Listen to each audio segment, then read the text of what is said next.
The Super Mario Bros. Movie has officially been released in theaters, so of course I saw it myself as soon as I could. The trailers and marketing have all been really solid, and after watching it, I'm happy to say that it totally lives up to the hype, at least for me. It's not a perfect film or anything, but it managed to be super entertaining and fun to watch, which is just what I wanted.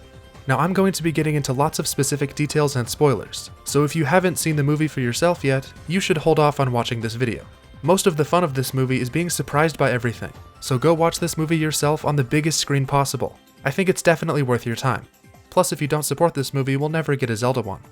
I also sadly won't be using very much trailer footage from the movie itself, because if I show too much, this video will get copyright claimed by the minions. So enjoy some random footage I got from various different Mario games. Now let's get into it. I think overall this is a very solid animated movie with lots of hits and a few misses, but being a huge Mario fan makes it feel way more special. I'm not going to pretend I have an unbiased opinion, because I definitely don't. So seeing Mario jumping around on a big screen and driving around on Rainbow Road is kind of mind-blowing. That doesn't mean there aren't any problems at all, but I'll save those for later because I want to talk about all the great stuff first. To start, the animation looks stunning throughout this whole film. The action scenes are packed full of energy and the characters have never felt so alive. I mean, I guess that's to be expected with a big budget movie like this, but it was just amazing to watch the Mario universe be so fully realized with such care and attention to detail.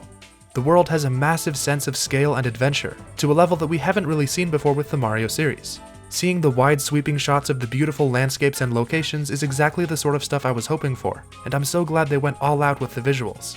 The Kong Kingdom especially stood out to me as being gorgeous. The tropical huts on the bright blue waters looked incredible. This movie's pacing is probably too fast, as it's constantly jumping from scene to scene without giving you time to breathe. It basically completely skips over the journey to the Kong Kingdom, which I feel could have been one of the most interesting parts of the movie. But at least the full scenes themselves are fantastic. Whether it's the Mario vs. Donkey Kong fight or the giant Rainbow Road set piece, I enjoyed every moment of watching it in the theater. I also really loved the little bits of world building thrown in here and there, like the way they create their carts in the garage or the Toads protecting Peach's castle. I loved the new functionality of the zero-gravity tires. Peach turning them off with a switch and falling back downwards was incredible, and using it to glide over the water is such a cool idea that I hope gets added into the next Mario Kart game. It's not like the most immersive film ever made or anything, but I've never wanted to explore the world of Mario more. The characters are also super expressive. It's kind of bizarre to see Mario, Luigi, Peach, Donkey Kong, and Bowser all be animated like this. Speaking of the characters, let's get into that. The writing isn't anything too special, but I do think they expanded the range of these classic characters in ways that I wasn't expecting, and it works really well. There's a big focus on Mario and Luigi's brotherly bond, which was great. We've always known that they had this sort of bond, but it's never really been focused on this much before, and I loved seeing it brought to life. For probably the first time I can think of, Mario and Peach actually have some chemistry together, and Peach's new backstory of being a human who accidentally wandered into the Mushroom Kingdom is fascinating. I think the new rivalry friendship between Mario and Donkey Kong is a genius idea that works perfectly, and I hope it gets carried on into future games and spin-offs. And Bowser's obsessive love for Peach is a great expansion on Super Mario Odyssey's ending. Bowser has such a massive presence in this film, and every time he was on screen he stole the show. Again, all of this is nothing too impressive from a writing standpoint, but seeing these characters I've grown up with get an extra layer of depth feels amazing. The story could have been a bit stronger, but honestly I think the action scenes and use of power-ups makes up for it.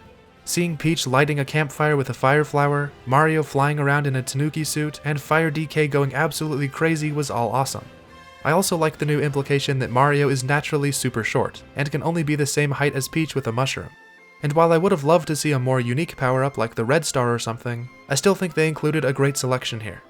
This movie is jam-packed full of references and Easter eggs to find, and I'm sure I missed plenty myself. But a few of my favorites include Diddy Kong being the last one to stop cheering, Mayor Pauline being on the news for a moment, King Bob-omb and King Boo attending the wedding, Mario playing Kid Icarus, and the R-Wing on top of the TV set. There's also basically an entire scene that's just one giant reference to Luigi's Mansion, which was super cool to see. I will say though, I'm not really sure what the end credits scene of Yoshi's Egg is supposed to mean. I guess a potential sequel will have a focus on Yoshi just like Mario Galaxy 2. Charles Martinet ended up being a super short cameo in the back of the arcade for like 2 seconds, but apparently he also voices Mario's dad, which I totally didn't realize. He didn't get as much screen time as I wish he did, but it's nice he got a couple lines here and there. Speaking of voice acting, I think the cast did a surprisingly good job. It's still very strange to hear Chris Pratt's voice coming out of Mario, and there were a few lines that felt pretty off, but I guess I just got used to it over time. Jack Black is incredible as Bowser as expected. His musical numbers on the piano were terrific. Charlie Day's Luigi had all the nervous energy we all love so much, and Anya Taylor-Joy's Peach brought a nice casual human element to the royal appearance. Seth Rogen as Donkey Kong is probably the biggest surprise of the whole movie for me, because it actually works way better than I thought it would. Donkey Kong is like this lovable big buff dude who's adored by all the Kongs, which I really liked, and again, his rivalry with Mario was so well done. This movie has tons of big epic moments that really impressed me. Luigi stepping up at the end and saving Mario was possibly the best one. Peach pulling out an ice flower and getting that super cool blue wedding dress and fighting everyone was incredible. The build up to the blue shell explosion was pure hype. I loved seeing the giant scary deep sea eel thing from Mario 64 in the ocean, and Mario and Luigi taking down Bowser together after getting the star by swinging him around by his tail was such an awesome finale. If you can't tell from my incoherent ramblings, there's so much in this movie that I loved. Okay, that's a lot of positives, so let's get into some of the negatives. Easily the worst thing about this movie for me was the music choices. The orchestral versions of Mario music were all great, but the licensed rock music felt super out of place and really damaged the vibes for me. Playing I Need a Hero during the Mario training scene felt really weird and generic, when there's so many great Mario songs they could have used instead. And as much as I loved the intro scene to the Kong Kingdom, the music choice was once again really distracting and felt out of place. I just feel like a more jungly Donkey Kong soundtrack would have made that scene so much better, and it's frustrating that Illumination just can't seem to resist the pop music references.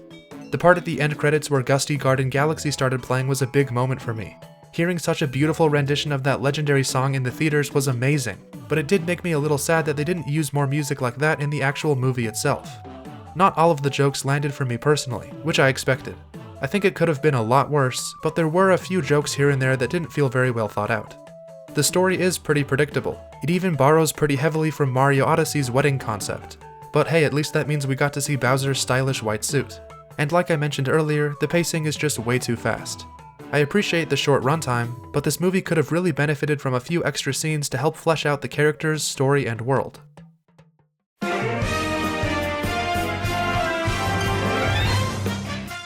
At the end of the day, this is a kids movie made by Illumination, so it obviously comes with a lot of the cliches associated with that.